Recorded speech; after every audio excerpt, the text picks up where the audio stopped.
let's go to the Lakers. Let's go to the Lakers because Good, I good, actually have good. a lot of positive things to say about the Lakers trade deadline I just got one bad thing to say as about a that. whole. Yeah. I'll get the bad news out of the way first. I only got one move I didn't like, and that was them bringing in Mo Bamba. It's here nor there, but like Mo Bamba's fine, but he's just not that good. They probably don't really need him. Between Wendy Gabriel and Jared Vanderbilt, I'd just assume play them at the 5 off the bench as opposed to Mo Bamba. And if Thomas Bryant was still there, then it wouldn't have been a concern. But it seemed like he wanted out. They moved off and get some picks back. It is what it is.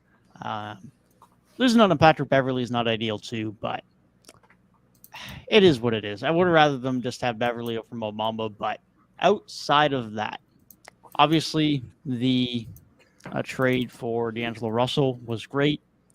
I know it's only been a couple games, but it is great to see a wider pool of people finally appreciate just how good and impactful Jared Vanderbilt is, because his impact on the basketball court, people have known who watch Jared Vanderbilt how good he is and how impactful he is. But now that he's on the Lakers, the broader basketball community has finally seen it. And it's funny because it took so long, but it is nice to see for his sake that he is finally getting that appreciation. And I know we've talked about it, but the Rui Hachimura trade was so good too. I mean, I don't get it from the Wizards standpoint. We've talked about that, but for the Lakers standpoint, great move. It's someone now that they're going to be able to re-sign over the next few years, which has been their biggest problem, is that they've just had to continue to re-sign guys on one-year deals because obviously they don't have cap space. They're now going to be able to re-sign him this offseason if they want to, which I would imagine they will at this point. So they're going to actually be able to have a solid wing player on this team for the next few years. So great move for them. Great deadline for them. Obviously, the D'Angelo Russell acquisition in of itself is great, but the pieces around that were really good.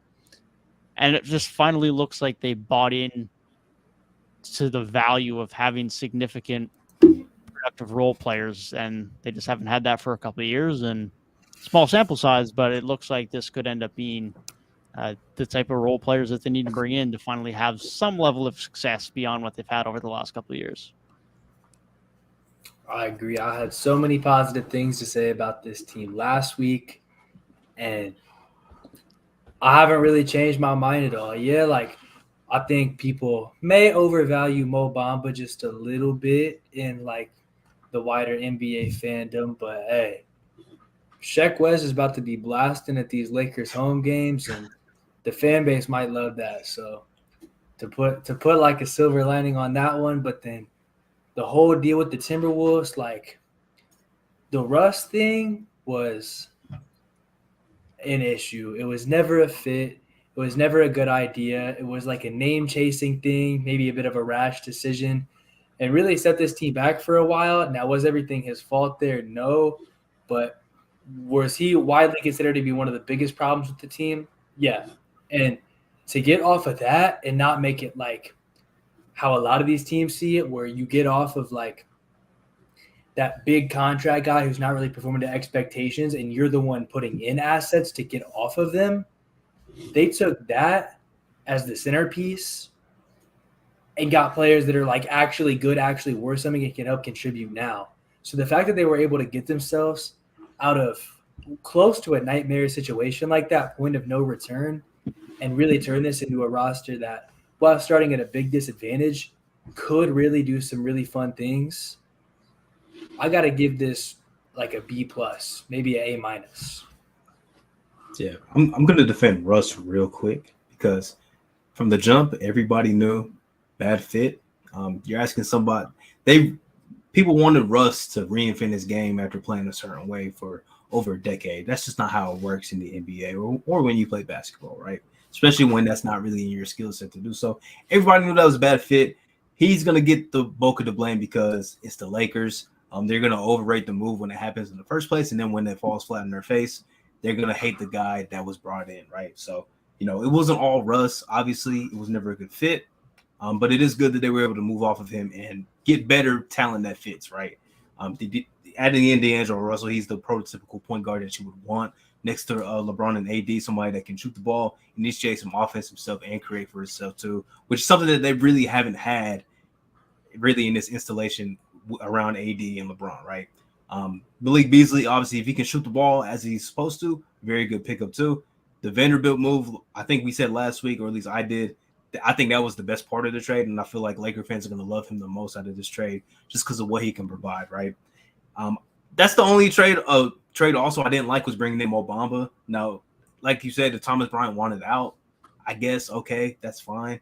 But Mo Bamba's just not good. He's not getting minutes on the Magic, who, yeah, they're playing better basketball now, but they're not a great team or anything. He's not getting minutes there, right? And when he does get minutes, it's not really good minutes. He's supposed to be a stretch five, doesn't really shoot the ball good, doesn't really block shots, doesn't really rebound, doesn't do shit for it. He really doesn't. I'm gonna just be honest. He doesn't do much, right?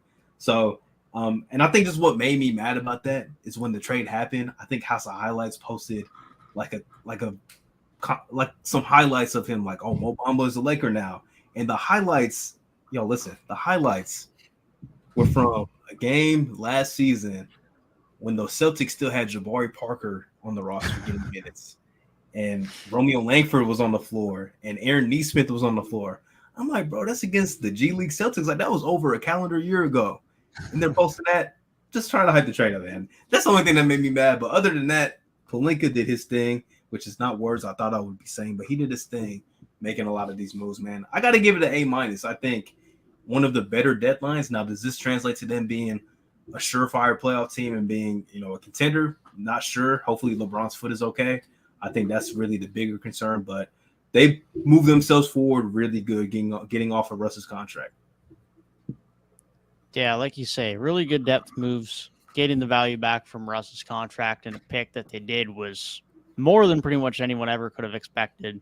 I gave them an A. It was a really good deadline. The Mo Bamba deal wasn't great, but I can't knock them too much for it because you're not losing that much. And given the fact that you did lose a center, even if you're not going to use them that much, just having that assurance for a team that is in win now mode as much as they are, even though they're outside of the top 10 seeds, they're still in that win now mode, having that extra bit of assurance at the center spot, I can't give them too much of a knock for that.